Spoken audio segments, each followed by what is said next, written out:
네, 서울 강서갑 강선우입니다. 장관님, 올해 6월에 캄보디아에서 있었던 일입니다. 대한민국 검찰의 업무 태만, 무능이라고 봐야겠죠. 으로 인해서 대한민국 정부가 우리나라 국민을 구금시켰던 사건 관련해서 질의하도록 하겠습니다. 슬라이드 보여주세요. 사건 발단 간단히 짚어보겠습니다. 2022년에 남양주지청에서 외교부에 보낸 해외 도피사범 체포와 관련한 공안, 이 공안에서 검찰이 정말로 주민등록 번호 하나만 확인하면 되는데 그거조차도 하지 않아서 해외 도피사범 A와 성명이 같은 이 B씨가 해외 도피사범으로 넘겨집니다, 외교부에. 근데 한글 성명은 같은데 영문 여권명은 달라요. 한국 이름은 동명이인인데 여권에 있는 영문명도 다르고 당연히 주민등록번호 다르고 당연히 여권번호도 달랐겠죠. 그런데 외교부가 제출한 자료를 보면은 이 오해를 받았던 이 B 씨는 24년에 베트남 여행에서도 동명이인으로 오인받아서 입국에 문제가 있었던 정황이 있었고요. 그리고 올해 6월입니다. 앙코르 유적지 관광을 위해서 캄보디아에 입국한 이 B 씨는 또 한 번 해외 도피범 A 씨로 오인을 받습니다. 그런데 이번에는 캄보디아 이민수사국에 체포가 되죠. 그런 다음에 구금이 됩니다. 이 검찰이 아주 간단한, 아주 사소한 더블 체크 하나 안 해가지고 대한민국 국민이 그 이억만리에서 굉장히 먼 거리까지 가서 구금을 당했던 그 사건입니다. 그 1차적인 잘못은 피의자를 잘못 특정한 검찰이겠죠. 근데 아마 대검 단위에서도 몰랐던 사건 같아요. 위에까지 보고 안 했던 것 같아요. 저희 의원실이 관련 자료 요구하자 부랴부랴 이제 감찰에 들어갔다라고 얘기를 합니다. 영사안전국장 잠시만 일어서 주시겠어요? 국장님 본 사건 당시에도 영사안전국장으로 계셨죠? 25년 6월달 맞습니다. 이 사건 언제 보고 받으셨습니까? 그 다음날 보고받았습니다. 타부처 공안으로 이게 오인된 사건이지만 결과적으로 이 실무 처리는 외교부가 일선에서 다 했죠. 이런 사건 경우는 외교부는 보고 체계상 어느 선까지 관여를 합니까? 과장까지 합니까? 그러면은 윤석열 정부 당시에 강인선 제2차관 등등은 해당 사건 대해서 전혀 모르고 있었던 겁니까? 22년 사건은 제가 과장으로 알고 있습니다. 알겠습니다. 최근 그 조지아주에서 발생했던 그 구금 사건은 전 국민이 알고 계시죠. 그래서 이 불법 구금이나 이런 피해가 국민께 얼마나 엄중하게 다가오는지에 대해서 따로 특별히 말씀을 드리지는 않겠습니다. 무엇보다 국민 안전에 관련된 것이고요. 그리고 해외에서 일어난 사건이기 때문에 당사자가 느꼈을 두려움은 말로 설명하기 어려울 겁니다. 장관님, 이런 사건의 경우 일선에서 그 처리하는 수준으로 외교부의 역할이 충분하다고 보십니까? 아마 관련해서 아까 자세히 보고를 받으셨다고 말씀하셔서 알고 계실 것 같은데요. 제가 이 점을 외교부에 지적을 하는 이유는 요 본 사건 이외에도 올해만 2차례 비슷한 사례가 있었습니다. 경찰청 자료를 좀 받아봤는데요. 5월과 6월 인도네시아 자카르타 공항 또 스페인 바르셀로나 공항에서도 이와 비슷한 사건이 발생을 했습니다. 인터폴 적색 수배자와 성명 생년월일이 동일하다는 이유로 이 적색 수배자로 오인을 받아서 검거가 된 다음에 그 다음에 또 우리 대사관이 그 사후 조치를 해가지고 석방이 된 거죠. 그러니까 이 이름이 같다는 이유로 적색 수배자로 몰리는 우리 국민이 해마다 계속 나오고 있는 꼴입니다. 반복이 되고 있는데요. 그러면은 이게 원인 파악이나 아니면은 각 부처 간의 어떤 협력 체계나 이런 게 제대로 갖춰지지 않았기 때문에 계속해서 반복이 된다고 생각을 하는데 외교부, 검찰청, 경찰청, 인터폴 협력 통한 사전 방지 위한 계획 수립 의사가 있으십니까? 네, 저희들이 한번 회의를 소집해가지고 이런 그 사례가 다시 나오지 않도록 대책을 좀 만들어 보겠습니다. 네, 서울 강서가 강선우입니다. 조현 장관님께 질의하겠습니다. 장관님, 그 지난 13일 외교부 국정감사 당시에 제가 그 검찰의 무능과 업무 태만으로 인해서 적색 수배자가 혼동돼서 피해를 봤던, 그래서 캄보디아에서 구금이 됐던 우리 국민에 관해서 질의 드렸을 때 장관님께서 이 문제에 대해서 소상하게 들여다봤다, 아주 자세하게 보고 받으셨다라고 그때 말씀 주셨어요. 기억하시죠? 네, 동명이인 사건. 네, 맞습니다. 기억합니다. 그리고 제가 직접 외교부로부터 보고 받았을 때도 외교부가 아주 일선에서 처리를 잘 했다. 그리고 피해자분이 구금 이후에 풀려나셔서 남은 여행 일정을 친구분들과 즐겁게 잘 마무리하고 돌아가셨다고 제가 보고를 받았거든요. 근데 당시에 보고 받으면서도 굉장히 이상했었어요. 그러니까 동명이인이란 이유로 주민등록번호 한 번만 확인하면 되는 일이었거든요. 근데 그 확인이 안 돼서 여행을 가셔서 캄보디아에서 300km 이상 떨어진 곳으로 가서 구금을 당하셨던 국민이, 그 국민에 대해서 우리 외교부가 그 이후에는 아무 일 없었다는 듯이 여행 잘 하셨다고 그렇게 저한테 보고를 했거든요. 그래서 저는 보고 받으면서 그게 그럴 수가 있나라고 생각을 했어요. 근데 국정감사 이후에 피해 당사자가 저희 의원실로 연락을 주셨습니다. 그분 말씀을 쭉 들으면서 보고받으면서 제가 의아했던 부분들을 당사자 입으로 직접 듣게 되니까 여러 가지 의문이 풀리더군요. 장관님 그 당시에 아주 소상하게 들여다보고 보고 받으셨다고 그랬는데 외교부에서 저한테 했던 보고와 같은 내용으로 보고 받으셨습니까? 그렇습니다.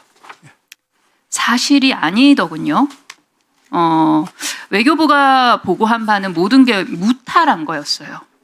다 잘 마무리가 됐고 모든 조치가 다 잘 이루어졌고 피해자분은 즐겁게 여행을 하셨고, 근데 피해자분이 뭐라고 하셨냐면요. 아직도 그때 생각을 하면 눈물이 난다. 해당 사건 직후에도 억울한 일들이 있다. 라고 말씀하셨어요. 슬라이드 보여주세요. 그 피해자분이랑 검찰 수사관이 나눈 카톡입니다. 제가 저번 감사에서 외교부의 대응이 일선에서 조력한 것을 충분하냐라는 질의를 드렸었는데 전혀 충분하지 않았던 것으로 보여요. 구금되었던 이 피해자분께서 귀국 시에도 자체 규정 시스템으로 인해서 입국이 지연됐던 걸로 확인이 됐고요. 그리고 남양주지청 수사관은 그 와중에 은폐하고 발뺌하기 바빠요. 검찰의 실수 전혀 없다고 하고 입국 시 불편 사항은 출입 당국의 정당한 절차라고 보여라고 피해자한테 이야기합니다. 그 다음 슬라이드 보여주세요. 그다음에 100만 원을 보내요. 갑자기 이 검찰 수사관이 이 피해자분께. 근데 기분 전환하십사. 식사라도 하시고 즐겁게 보내시라고. 근데 이게 본인 사비입니다. 그러니까 이런 일이 있었다는 거 말하지 말라는 취지죠. 100만 원 받고 그냥 덮고 가자는 거죠. 근데 피해자분이 돈을 안 받으셨어요. 피해자 쪽에서 이렇게 금전적으로 접근하는 거 아니냐라고 항의도 했습니다. 그랬더니 이 검찰 수사관이 저도 이것 때문에 윗선에서 혼났다. 그런 의도는 아니다라고 변명을 하죠. 피해자와 관련된 여러 가지 이런 이후에 이런 일들이 쭉 있었다는 이런 것에 대해서도 장관님 다 보고 받으셨어요? 아니요, 지금 100만 원 보낸다는 것도 처음 들었고, 그다음에 제가 보고받은 것 중에 즐겁게 여행했다. 그건 네. 없었습니다. 피해자분의 말을 빌리자면 모든 것을 체포 이전으로 돌리고 싶어서 여권도 재발급을 받으러 갔다고 해요. 그러면은 외교부가 저한테 보고한 거에 따르면은 그 이후에 아무런 문제가 없어야 되잖아요. 그런데 수배가 내려진 사람으로 계속 등록이 돼 있어서 보류됩니다. 그리고 구청에서 알아본 다시 발급 받으려고 방문했을 때 외교부 쪽에서 경고 문구가 떠서 또 대기를 계속하게 됩니다. 이런 내용까지 다 보고 받으셨습니까? 받지 못했습니다. 다음 슬라이드 보여주세요. 이 피해자 쪽에서 그럼 우리는 어떻게 해야 되냐, 우리 어디에 소송해야 되냐라고 했을 때 캄보디아의 시엠립 영사관의 답이 뭐였는지 아십니까, 장관님? 캄보디아 정부랑 소송하라 그럽니다. 맞습니까? 잘못된 답입니다. 이렇게 답을 하는 게 맞습니까? 만약에 조지아주 구금 사태 당시 300명 중에 한 분이 이런 고충을 겪으셨다면 아마 난리가 나겠죠. 그런데 조명받지 못하는 상황이어서 게다가 단 한 분께서 이렇게 피해를 받는 거라서 지금 상황이 그냥 이렇게 덮여져 가고 아무런 뭐 치유도 되지 않고 회복도 되지 않고 이렇게 가는 거예요. 네, 저희가 살펴보고 검찰 당국에 엄중하게 항의를 하겠습니다. 아까 그 CM립 영사관의 대답을 보셨죠, 그죠? 네, 그래서 어디 소송해야 되냐고 물어봤더니 캄보디아 정부에 소송해야 된다는 그런 말도 안 되는 답변을 했죠, 그렇죠?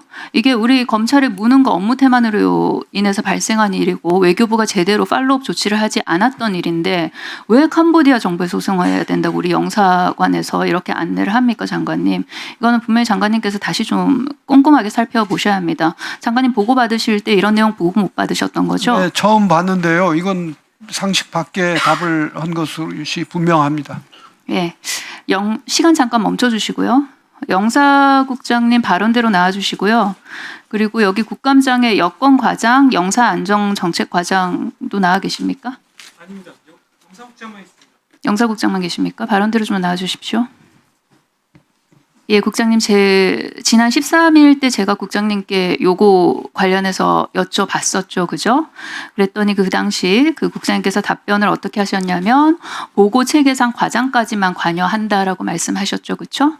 네, 맞습니다. 네, 그리고 국장님은 사건 발생 다음 날 보고 들으셨다고 했고, 그죠? 네, 맞습니다. 예, 사건 전후로 검찰 측과 이야기 나누신 적 있습니까? 없습니다. 그러면은 그 과장님 두 분 또한 검찰 측과 이야기 나누신 적이 있는지 없는지 그것도 파악이 되십니까? 그건 제가 모르고 있습니다. 그러면은 검찰 그 국장님 선에서는 이 사건 이후에 검찰과는 전혀 소통이 없었던 걸로 이해를 하면 됩니까? 네, 맞습니다. 슬라이드 좀 띄워주십시오.